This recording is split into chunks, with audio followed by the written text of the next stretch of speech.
Saya mempunyai ibu yang sangat luar biasa. Dari saya kecil, dari zaman saya SD sampai saya sekarang, saya dulu belum mengerti apa-apa. Dan ibu saya selalu dizalimi orang, menurut saya, menurut pandangan saya. Sekarang saya sedang merasakan kegelisahan dengan orang tersebut yang sedang menzalimi ibu saya. Sampai saya memutuskan untuk memutus silaturahmi, padahal dia masih saudara saya. Saya bingung harus bersikap seperti apa. Kalau kepada saya sih saya nggak apa-apa. Tapi saya jujur nggak ikhlas kalau itu terjadi kepada ibu saya. Tapi ibu saya diam aja gitu, digituin diam, nggak pernah banyak ngomong. Tapi saya sebagai anak, saya nggak terima, Ustaz. Saya nggak terima. Dan bahkan saya pernah merasa dendam pada orang tersebut. Tapi mungkin karena melihat keikhlasan ibu saya, jadi hati saya luluh lagi. Ibu saya kuat, tapi saya sebagai anak melihat saya tidak kuat, Ustaz.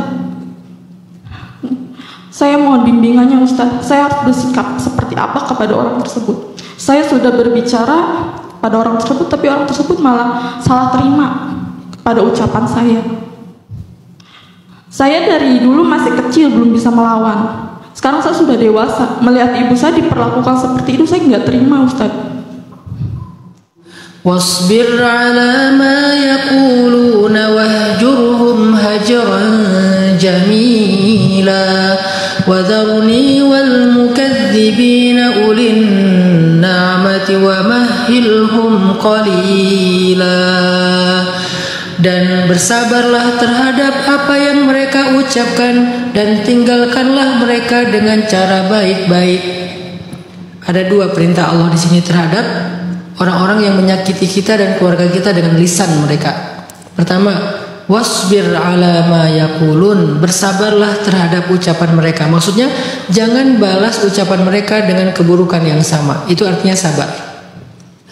Mbak siapa tadi namanya? Mbak Ida sudah melakukan itu, tidak membalas dengan keburukan. Insya Allah itu bagian dari kesabaran Mbak Ida. Apalagi ibunya, Masya Allah, ini perempuan yang sabirah, perempuan yang sabar banget. Dan pasti ini perempuan istimewa. Walaupun orang nggak melihatnya, kan keistimewaan seseorang nggak dilihat dari ilmu aja, tapi dari amalan-amalan rahasianya, termasuk kesabarannya. Ibunya Mbak Ida itu orang hebat loh, orang istimewa loh, karena beliau sabar sekali. Dan Allah bilang di surat Al-Baqarah 155, wabasyiris sabirin, sampaikan berita-berita gembira kepada orang yang sabar. Itu yang pertama. Yang kedua, wahjurhum, tinggalkan mereka. Jadi kalau Mbak Ida nggak mau ketemu dengan mereka, karena nggak mau semakin terusik, nggak mau semakin terganggu, itu memang perintah Allah, wahjurhum. Dan itu bukan memutuskan silaturahim. Apalagi dia belum berubah. Setiap ketemu dia akan menyakiti kita dengan lisannya. Atau kadang-kadang kalau ketemu di depan dia baik-baik, tapi di belakang dia akan membicarakan kita. Ada tipe orang yang kayak gitu. Pas di depan tuh kayak manis banget, jadi ngorek-ngorek terus masalah kita.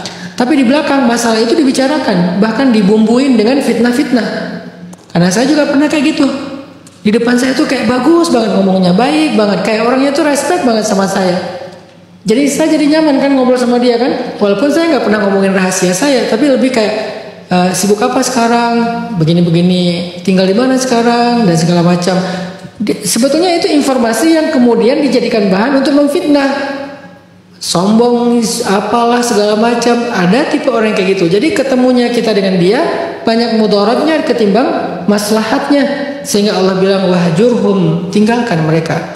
Hijrah itu artinya pindah atau pergi atau tinggalkan. Jadi Mbak Ida, kalau itu kondisinya dan itu niat Mbak Ida untuk tidak ketemu dengan dia, itu bagian dari hijrah yang memang dianjurkan demi menjaga maslahat, supaya tidak muncul mudarat antara kita atau menjadi nambah dosa bagi dia. Kalau ternyata dia udah minta maaf, apakah ada kewajiban kita untuk selalu ketemu dia? Tergantung. Kalau dosanya berat banget, rasa sakit yang diberikan itu belum hilang sama sekali, atau masih ada tersisa di hati kita, tidak ada paksaan untuk kita harus langsung ketemu. Karena Nabi pernah sakit hati sama Wahsy. Karena kesalahan yang fatal, Wahsy pernah membunuh Hamzah. Ketika Wahsy masuk Islam, Nabi menerima Islamnya. Nabi memberi dia zakat dan berbagai macam kebutuhan dia. Tapi Nabi bilang gini, Wahsy, kalau kamu bisa menghindar dari saya, menghindarlah. Kenapa? Apa Nabi masih dendam? Enggak. Apa Nabi tidak memaafkan? Memaafkan. Kenapa nggak mau ketemu? Setiap ngelihat Wahsy, Nabi teringat tentang Hamzah, dan itu semakin menyakiti perasaan Nabi. Luka itu butuh waktu buat sembuh. Meskipun kita sudah ikhlas, dia tetap butuh waktu untuk sembuh. Meskipun kita sudah memaafkan, dia tetap butuh waktu untuk sembuh. Maka biarkan dia sebentar sampai itu sembuh. Gak ada salahnya untuk menjaga jarak sampai kita bisa netralisir lagi. Gak bisa juga kita terlalu perfeksionis mengatakan, kan kata udah dimaafin, kok gak mau ketemu? Kamu gak bijak ya memahami tentang perasaan. Karena makanya jangan gampang melukai orang terus minta maaf, melukai terus minta maaf. Memang segampang itu membolak-balikan hati? Gak segampang itu. Yang penting hati kita gak dendam. Yang penting kita gak mau membalas keburukan dengan keburukan. Soal luka itu butuh waktu, itu manusiawi. Baru disebut berlebihan kalau kita mengharapkan dia celaka. Kayak cerita tadi, masuk ke dalam truk molen. Itu namanya dendam, punya niat buruk kan gitu ya. Tapi kalau saya udah memaafkan dia, kalau dia minta maaf ya, saya udah memaafkan dia. Cuman saya kalau ketemu dia, ingat dulu ketika dia menghina ibu saya masih belum bisa menghilangkan rasa sakit dan sedihnya. Ya nggak apa-apa, butuh waktu. Minta sama Allah, ya Allah sembuhkanlah luka saya. Rabbi syrah li sadri, ya Allah lapangkanlah dada saya. Sampai nanti udah netral, baru balik lagi. Jadi Mbak Ida, nggak apa-apa. Kalau Mbak Ida masih menjaga jarak dengan orang tersebut, bukan memutuskan silaturahim, hanya tidak mau muncul mudarat. Allahu a'lam.